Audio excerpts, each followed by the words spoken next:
Hi everybody, we're up to lecture 9 now, and we're looking at Romans chapters 13 and 14. Chapter 13 contains Paul's exhortation, paranesis is the Greek word for that, an exhortation, to the Roman community. And chapter 14 begins to address a far more concrete issue, that is, the difference between a group whom he calls the strong and another group whom he calls the weak. And the differences seem to centre on the eating of meat and the observance of special days. We can divide chapter 13 up into 3 different sections. The first section are the duties that we have towards the civil authorities, chapter 13 verses 1 to 7. The second section is a section on the primacy of love, verses 8 to 10, and the third section is how to live at the end times, verses 11 to 14. And we can divide chapter 14 up into 2 different divisions. The first division is mutual tolerance in ritual observances, 14 verses 1 to 12, and then the second section is the tolerance the strong need to exercise towards the weak, verses 13 to 33. So if you look at all that, we have 5 different divisions or sections for this particular talk. The first of these is the duties that we have towards civil authorities, chapter 13 verses 1 to 7. Father Brendan Burns says that this section is perhaps the strangest and the most controversial passage in the whole letter. To our eyes today, what Paul says here seems rather naive and irrelevant. He seems to advocate blind obedience to all civil authorities and invests them with divine backing. This text has been used by evil authorities in the course of history, such as the apartheid regime in South Africa, to enforce obedience on fundamentalist Christians. It's also been the source of anguish to Christians suffering under evil regimes who have to wrestle with their conscience before agreeing to perhaps an uprising, a rebellion, or even an assassination. We know of the scruples of some of Christians involved in the July attempt on Hitler's life in 1944. It's a text which can seem so fatalistic and should never be taken in a fundamentalist way. We should also say that some people have suggested that this passage is an interpolation. That is, it's been added to the text at a later date.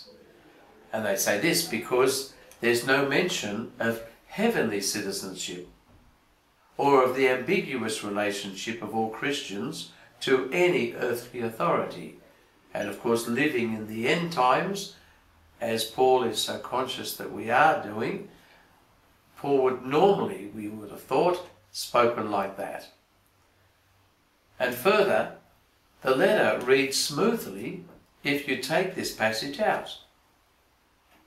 But given all that, there is still a natural flow in the letter from community concerns to relationship with outsiders to attitudes to those in authority, sort of like a widening of the circle. And as always, this passage, well, as we should also add rather, this passage has been in the letter from time immemorial, so we do consider it as Pauline. Okay, what's the passage all about? What's Paul really trying to say? Bishop Tom Wright would say that Paul's reminding the church in Rome that governments are necessary for civil peace, and that no good can come to the church if Christians are seen as some sort of crazy group of dissidents within society. God can use all rulers, all civil rulers, for God's purposes. Father Michael Fallon would say that it's natural to pray for our civil leaders, and he quotes a beautiful quotation from the book of Jeremiah, chapter 29.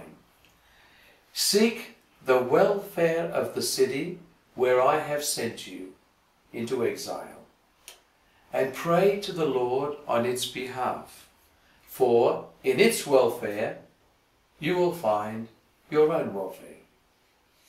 Father Michael adds that Paul may have one eye on the civil unrest in Palestine at the particular time, and wishes the Roman community to see his alarm, his concern about that unrest.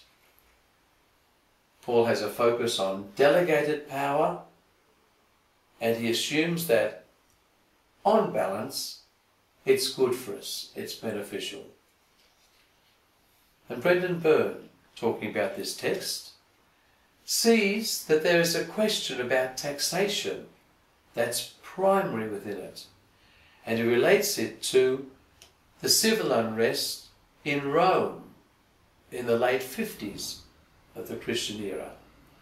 And that was caused by a taxation collection levied on the people, and it caused such a disturbance that Nero even considered abolishing that particular new tax.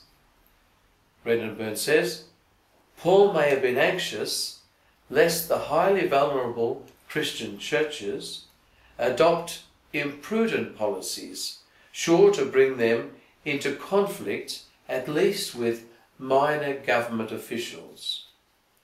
And so he adapts a traditional instruction about obedience to civil authorities, common in the world at this time, to this particular situation about taxation. And we can read similar words as what's said in this passage in some other passages within the New Testament. Okay, now we're moving to the second session, the primacy, the second section, the primacy of love. Well, this is a very beautiful passage, and it seems to form an inclusion with another very beautiful passage in Romans chapter 12, verses 9 and the following, where it speaks there, if you remember, let your love be sincere. And so the whole central section of the exhortation is framed by love. And this includes the passage about obedience to civil authorities or the tax officials. Paul says, the person who loves has fulfilled the other part of the law. The other part? Sounds a bit unusual. Or perhaps that's the second part of the Ten Commandments, the one referring to love of neighbour. And then he enumerates 4 of those commandments about adultery, killing, stealing, and coveting.